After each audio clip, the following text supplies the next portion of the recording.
Okay, imagine this for a second.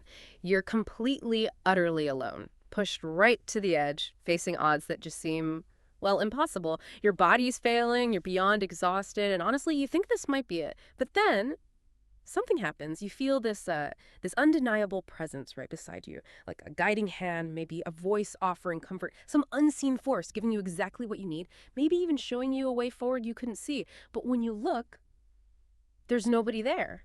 This, everyone, is what we're really diving into today. It's this mysterious, sometimes life-saving phenomenon known as third man syndrome, or you might hear it called Huy Chen Yu Toba in Vietnamese. It basically describes these incredible, uncanny moments where people in extreme life or death spots perceive an invisible companion, someone who isn't actually there but provides help, encouragement, even a path to survival. So for this deep dive, we've gathered some really fascinating stuff. We're looking at these gripping real-life stories, some compelling discussions, including insights from a YouTube video called Hiet Tung Noi Tu Laji by Dusis Rio, and also drawing on some well-documented historical records. Our mission, really, is to unpack these experiences, look at the famous cases, and then, explore the theories trying to explain this whole thing. Okay, let's get into it. Yeah, and what's really fascinating, I think, what grabbed me initially, is just how consistent these reports are.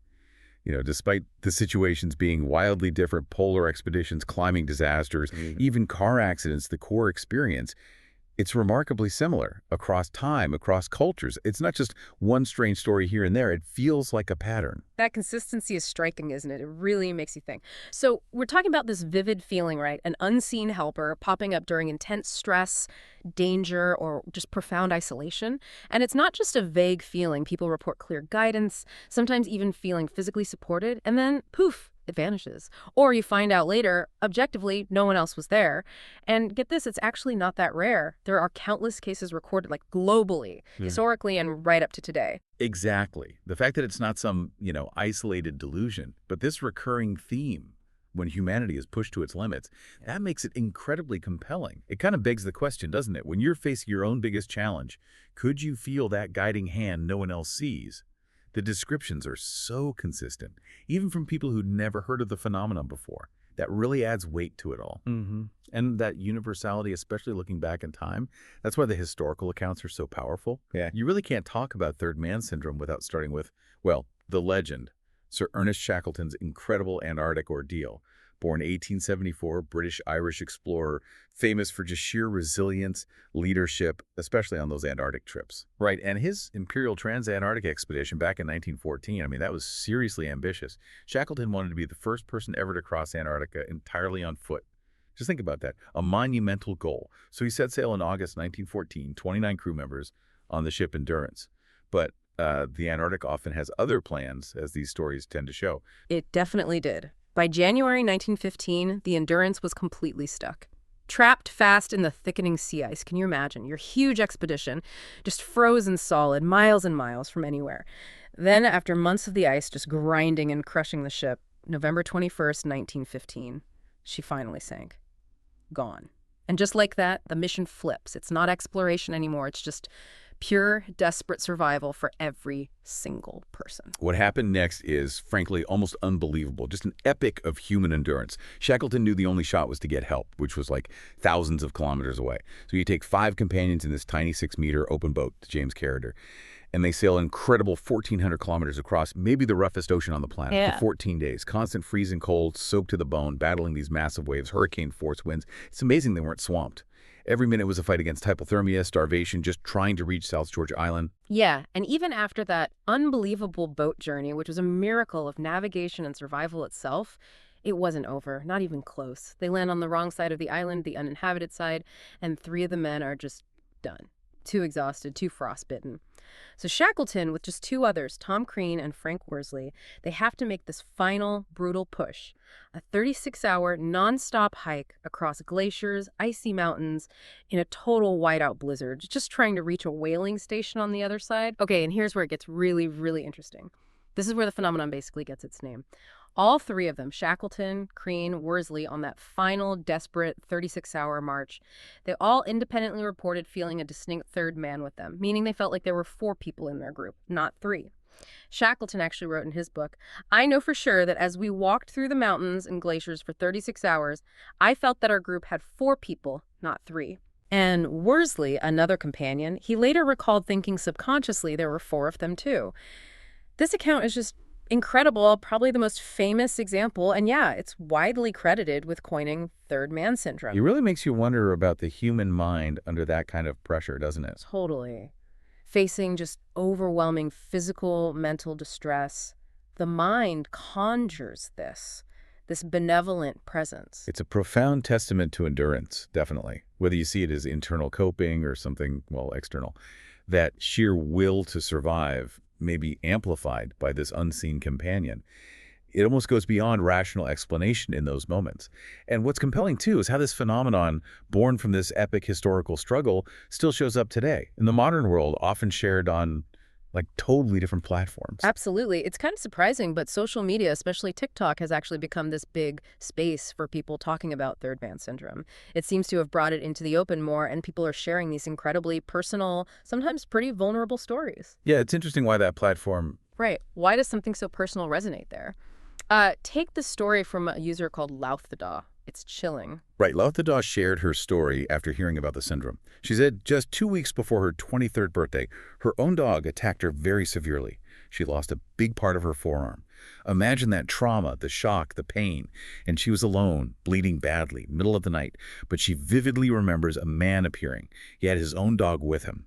This total stranger, she says, tied up his dog and just stayed with her, kept her calm, offered comfort until the ambulance arrived. But then, once she was fully lucid, paramedics there, the man was just gone. And the paramedics insisted she'd been alone the whole time they were there, or at least from when they arrived. So to this day, she has no idea if he was real, a hallucination, some kind of guardian.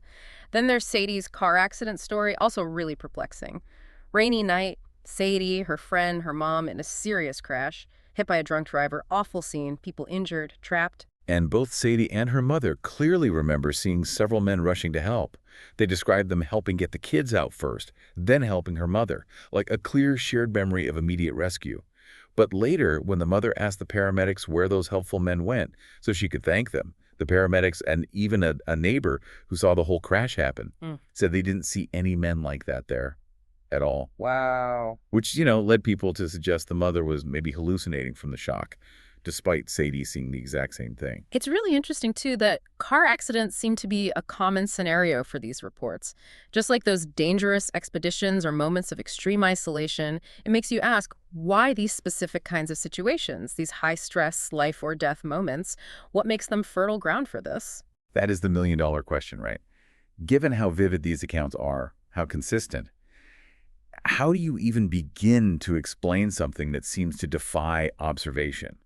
The experiences feel so real, so deeply felt by the person, but external reality, or at least other witnesses, often says otherwise. Yeah. So what are the main ideas? What are the leading theories trying to bridge that gap? Exactly. And it's tough because despite all the stories, all the anecdotal evidence, there hasn't been a huge amount of focused scientific research just on third man syndrome. It stays pretty mysterious, maybe because it's so subjective, so fleeting. But yeah, there are a few main theories people put forward. Okay, so the most common one, probably the first place science looks, is hallucination. The idea is that extreme panic, anxiety, just overwhelming stress in a life or death situation, it can radically alter your perception. Your brain might generate hallucinations of visual, auditory, sensory maybe as a kind of coping mechanism. It's like the brain's emergency survival kit, conjuring up a helpful figure to reduce that crushing loneliness, maybe provide some cognitive support, or even just the will to keep moving when there's no actual help around. That makes a certain kind of sense, the stress triggering something. But what about the nature of these figures? They always seem benevolent, helpful, calming, never menacing. Does that hint at something more than just a random brain glitch? That's a really good point. And linked to that, there's another idea, the split brain theory. How does that work? Is it different? Yeah, slightly different. The split brain theory basically suggests that our brain's two hemispheres, which have different jobs, can sometimes act a bit independently, especially under extreme stress. Think about how much information our brain processes without us consciously knowing it. Parallel processing. So this theory suggests that maybe one part of your brain registers a solution or a danger, and that internal process gets, well, externalized. It feels like an outside voice or presence, like one part of your mind coaching the other, but it feels like a separate entity, a third man. And then, of course, you have explanations beyond the purely scientific. For many people, these are spiritual experiences, guardian angels, divine intervention stepping in during desperate times. That's a powerful, deeply felt explanation for many. Right, it really covers a whole spectrum from the psychological right through to the spiritual. And there are other ideas too, like it just being a complex coping mechanism the body triggers or some kind of illusion brought on by extreme conditions. So when you put it all together, what are we left with? Is it just amazing psychological resilience, our brain doing incredible things to survive? Mhm. Or is it something else, something beyond what we currently grasp? Well, the honest answer is there's no single universally accepted explanation. It definitely leaves the phenomenon shrouded in a good deal of mystery. But if we step back and look at the bigger picture, whatever the cause, whether it's an internal marvel of psychology, a neurological quirk, or some unseen external force, this phenomenon clearly serves as this powerful testament to the human will to survive. It gives hope, it builds courage, it gives people the strength to push through circumstances that seem absolutely impossible. In countless stories, people genuinely believe this presence saved their lives, giving them that crucial mental push to keep going when logic said all was lost. So we've journeyed through this really intriguing world of third man syndrome today. From Shackleton's epic struggle down in Antarctica all the way to these modern accounts popping up on places like TikTok. We've explored this idea of a mysterious presence, someone who isn't there, showing up in moments of extreme danger, offering help, offering comfort. So the question lingers, doesn't it? Could this be our own mind's incredible, maybe even untapped ability for self-preservation, a kind of built-in guardian kicking in under extreme duress? Or does it hint at something more?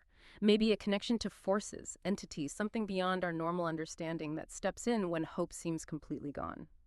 Think about it. In your own moments of crisis, maybe you've never faced Antarctic conditions, but in times of deep stress, have you ever felt that weird sense of calm, an unexpected strength, an unseen presence sort of guiding you? Perhaps you've had your own brush with the third man.